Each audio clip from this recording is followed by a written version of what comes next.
it just dawned on me that, the way we have been viewing infrastructure development, in its holisticity, I think, is that we have always thought that we need to have community centers without realizing that we actually have community centers. And these community centers, because we are community, come from us first. They start with us. So my yard, my yard, my home is a community center, because I've had kids come play chess in the yard. So this is a place that can be used. This is a space that can be used by kids to learn something that will be useful to them. So say you are a teacher and you have free time on weekends and everything like that. You can call the kids in your street and then help them for 2-3 hours with their homeworks, or just with their schoolwork, or just teach them something every Saturday or Sunday, depending on what you feel would be, I guess, adequate for you. But we need to start seeing things different. And Khosi has always been on this, but I never really got to understand him. I think he saw it way before I saw it. And I think that Gibson Sako, whom actually, inspired this video,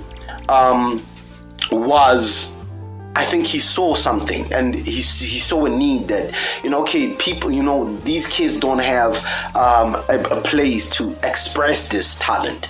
Let me offer them space. And so Montshepetja Academy came to the fore, and through the assistance of guys like Pakamile Pedu, of the Bleed to Lead theater organization, they put together these events. And I've seen comedy there, I've seen poetry there, I've seen movie screenings, and they are thinking hip-hop, they are thinking music, they are thinking everything else. They are trying to accommodate everyone.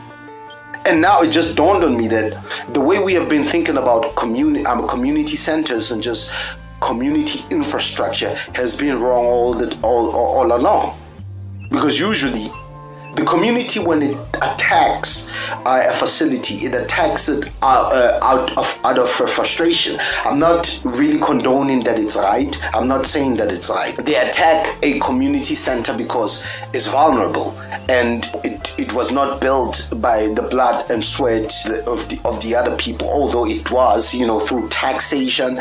But they don't see it that way. They think, no, this is a government building, so we are going to hurt them through a government building. But if you really think about it, we have other centers, we have churches, we have clinics. And I was listening to Penel the Black Pen today, who's one of the dudes I learned from time to time. And he spoke about a very interesting idea about, especially churches. He spoke about churches can actually be centers of music, because that's where a lot of the keyboardists and other people who deal with just musical talent actually harness their skills and hone their skills. They usually hone them. And I know I've worked with keyboardists in the past, and I know their foundation is church. So this was mind blowing to see that. It just revealed to me just how useful the church as an organization is. But we can use schools, because schools like Padirile have basketball courts and tennis courts, I think volleyball courts and netball courts.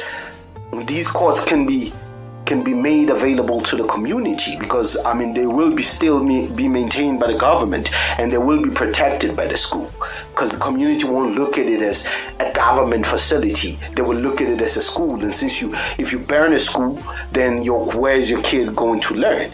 Because a lot of them are just there. I know there's a basketball court in Padirile, but there's no basketball team in Khutso.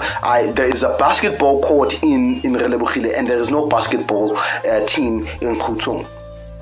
I know for a fact there is a soccer field in Tswasongu, Padirile, and Relebohile. And I think even in some of these primary schools there are soccer fields.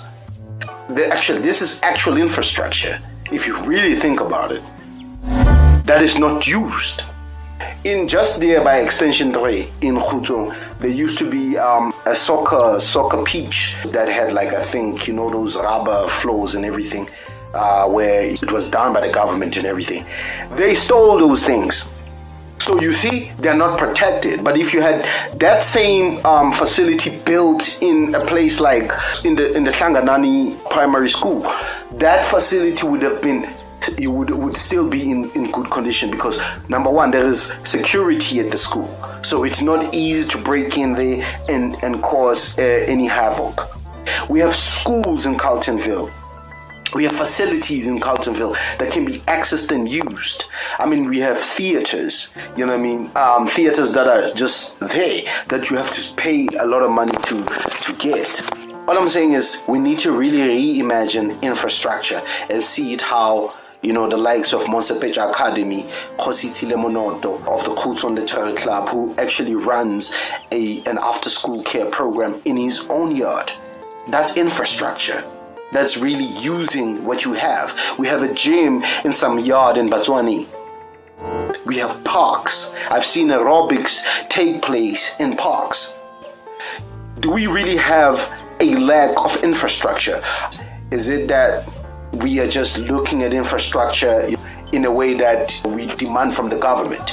I mean, all of the money that is invested in this new infrastructure could be put into something else that is going to benefit the community.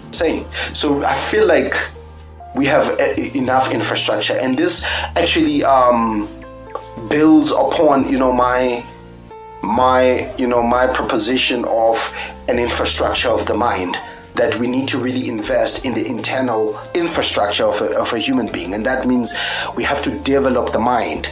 We have to build upon the mind, because that's where we are going to have more crystallizing and manifesting in the outside. Because if we don't have that, we are still going to build something and destroy it.